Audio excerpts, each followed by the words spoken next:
എന്നെപ്പോലെ തന്നെ നിങ്ങൾ ഓരോരുത്തരും അത്ഭുതത്തിലും അതിലേറെ വിഷമത്തിലും ആയിരിക്കും അല്ലേ? മലയാളി വ്യവസായി നമ്മളെല്ലാവർക്കും ഈ കച്ചവടം ഇഷ്ടപ്പെടുന്നവർക്ക് ഒരു റോൾ മോഡലായിട്ട് കാണാൻ പറ്റിയതിൽപ്പെട്ട ഒരാളാണ്.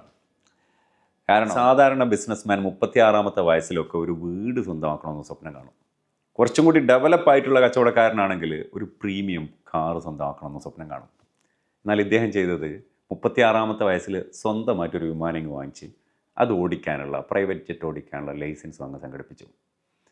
ശരിക്ക് 12-ാമത്തെ വയസ്സിൽ അമ്മയുടെ അക്കൗണ്ടൻ്റായിട്ട് തുടങ്ങിയിട്ട് ആ ഒരു ഫിനാൻസ് മാനേജ്മെൻറ്റ് സ്കില്ല് ഡെവലപ്പ് ചെയ്തിട്ട് ബിസിനസ് ജേണിയിൽ പലതും ഫേസ് ചെയ്ത് തരണം ചെയ്ത് ചാലഞ്ച് ചെയ്ത് നേടിയെടുത്തിട്ട് വിമാനം സ്വന്തമായിട്ട് അങ്ങ് സമ്മാനം കൊടുക്കുന്നുണ്ടെങ്കിൽ ഇത്രയൊക്കെ ഞാൻ ഫേസ് ചെയ്ത് എന്നുള്ള തോന്നലിന് അദ്ദേഹം കൊടുത്ത ആ ഒരു സമ്മാനമായിരിക്കാം സ്വന്തമായിട്ടൊരു വിമാനം.